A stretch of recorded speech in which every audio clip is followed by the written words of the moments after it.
Hello guys, आज हम maths में डेली लेसन प्लान बनाएंगे जिसमें सबसे पहले होगा दिनांक जिस दिन यह पाठ योजना बना रहे हैं। फिर होगा विषय गणित, कक्षा 7th, कालांश 5वां, समय 20 मिनट।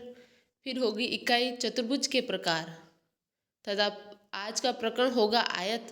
प्रकरण हमेशा रेखांकित किया जाता है, इस बात का हमें विशेष ध्यान रखना है।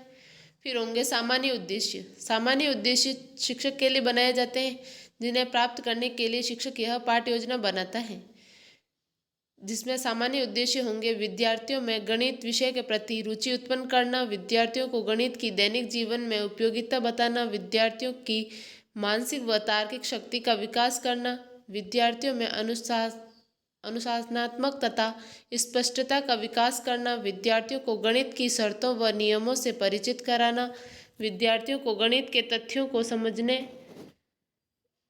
एवं बौद्धिक क्षमता का विकास करना, विद्यार्थियों में शीघ्रता व शुद्धता से गणित के प्रश्नों को हल करने की क्षमता का विकास करना। फिर होंगे विशिष्ट उद्देश्य। विशिष्ट उद्देश्य छात्रों के लिए बनाए जाते हैं, जिसमें होगा ज्ञानात्मक उद्देश्य। छात्र आयत के बारे में जानकारी प्राप्त कर सकेंगे, छात्र आयत को परिभाषित कर सकेंगे। फिर होगा अवबोधात्मक उद्देश्य, छात्र आयत का उदाहरण दे सकेंगे।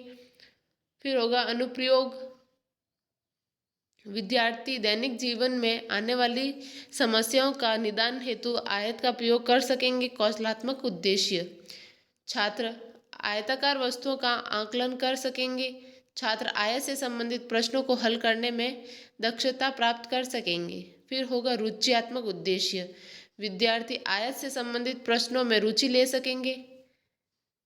फिर होंगे सहायक सामग्री। सहायक सामग्री के अंतर्गत उन सभी वस्तुओं को लिखेंगे जिनका प्रयोग हम इस पाठ्य योजना को प्रस्तुत करते समय करते हैं, जिसमें सामान्यतः होगा चौक, डस्टर, रोलर बोर्ड, चार्ट, पुस्तक इत्यादि। फिर होगी शिक्षण विधि, कथन विधि और स्पष्टीकरण विधि। फिर होगा पूर्व ज्ञान, विभिन्न प्रकार के आयत एवं वर्ग के बारे में छात्र सामान्य जानकारी रखते हैं। फिर होंगे प्रस्तावना प्रश्न। प्रस्तावना प्रश्न शिक्षक का अध्यापक अपने मुख्य बिंदु पर पहुंचने के लिए करता है। इनका निर्माण सामान्यतः इस प्रकार किया जाता है कि पहले प्रश्न का उत्तर दूसरे प्रश्न उसी से प्रारंभ हो।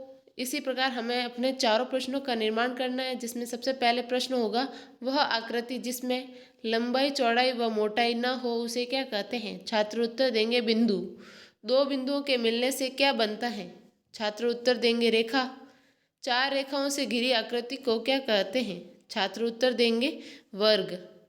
कॉपी की आकृति कैसी होती है, जिसमें छात्र निरुत्तर हो जाएंगे तथा हम अपना उद्देश्य कथन कहते हुए अपने पाठ्य योजना को आगे बढ़ाएंगे।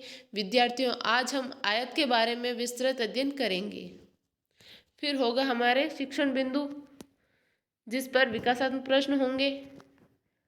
हमारा पहला शिक्षण बिंदु होगा आयत का क्षेत्रफल एवं परिमाप, जिस पर विकासात्मक प्रश्न होंगे चित्र में दी गई आकृति किसकी है, जिसमें छात्र उत्तर देंगे आयत। आयत में कितनी भुजाएं होती हैं। छात्र उत्तर देंगे 4।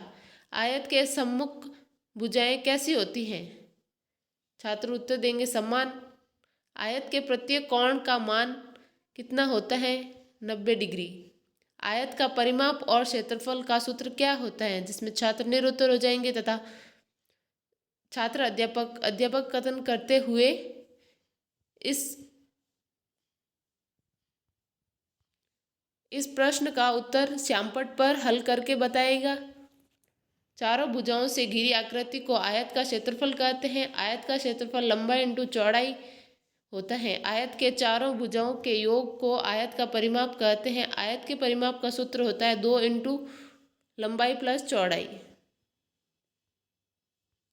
फिर होगा श्यामपट्ट कार्य।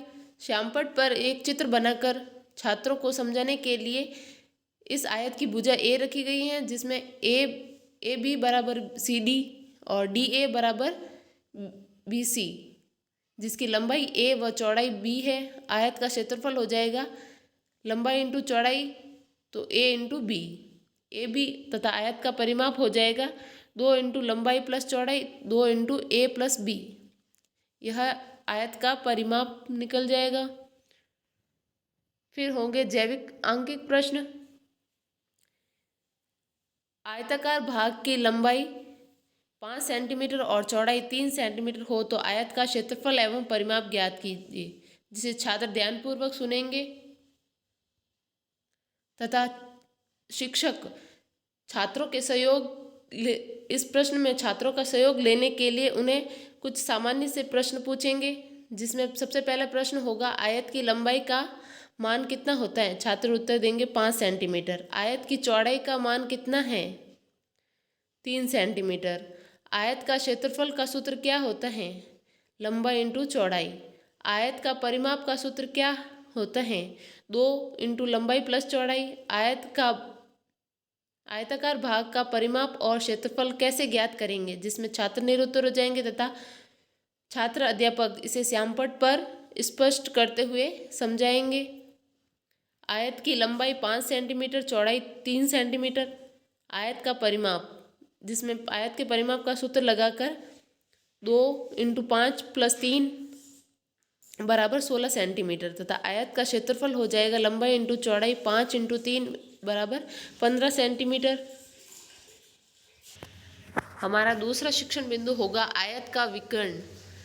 शिक्षण बिंदु बनाने का मुख्य उद्देश्य छात्रों को एक प्रश्नावली को छोटे छोटे भागों में बांटकर अच्छे से समझाना होता है, जिस पर विकासात्मक प्रश्न होंगे। चित्र में दी गई आकृति में कितने विकर्ण हैं? छात्र उत्तर देंगे 2।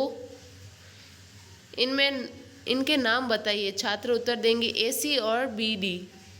विकर्ण एक दूसरे को किस बिंदु पर प्रतिच्छेद कर रहा है? बिंदु O।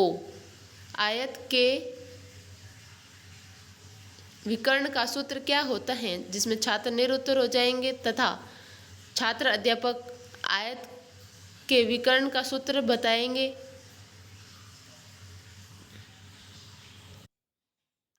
आयत के विकर्ण का सूत्र होगा आयत का विकर्ण बराबर रूट लंबाई स्क्वायर प्लस चौड़ाई स्क्वायर। इसे स्पष्ट करते हुए छात्र अध्यापक छात्रों को एक प्रश्न देंगे, जिसे आंकिक प्रश्न कहेंगे, जिसे छात्र हल करके बताएंगे। एक आयत की लंबाई 4 सेंटीमीटर और चौड़ाई 3 सेंटीमीटर है तो आयत का विकर्ण ज्ञात कीजिए, जिसे छात्र ध्यानपूर्वक सुनेंगे तथा इसमें छात्रों के सहयोग के लिए उनसे कुछ विकासात्मक प्रश्न पूछे जाएंगे, जिसमें आयत की लंबाई कितनी है? छात्र उत्तर देंगे 4 सेंटीमीटर। आयत की चौड़ाई का मान कितना है? छात्र उत्तर देंगे 3 सेंटीमीटर। आयत में कितने विकर्ण हैं? छात्र उत्तर देंगे 2। आयत के विकर्ण का सूत्र है, छात्र उत्तर देंगे रूट लंबाई स्क्वायर प्लस चौड़ाई स्क्वायर। आयत का विकर्ण कैसे ज्ञात करेंगे, जिसमें छात्र निरुत्तर हो जाएंगे तथा छात्र अध्यापक श्यामपट्ट पर इसे हल करके बताएंगे। इस सूत्र में आयत की लंबाई और चौड़ाई लिखकर यह सूत्र लगाएंगे। रूट 4 स्क्वायर प्लस 3 का स्क्वायर बराबर 25। 25 का रूट होता है 5। 25 के रूट का मान होगा 5 सेंटीमीटर। फिर होंगे पुनरावृत्ति प्रश्न तथा मूल्यांकन प्रश्न। इनको पूछने का मुख्य उद्देश्य छात्रों का मूल्यांकन करना है।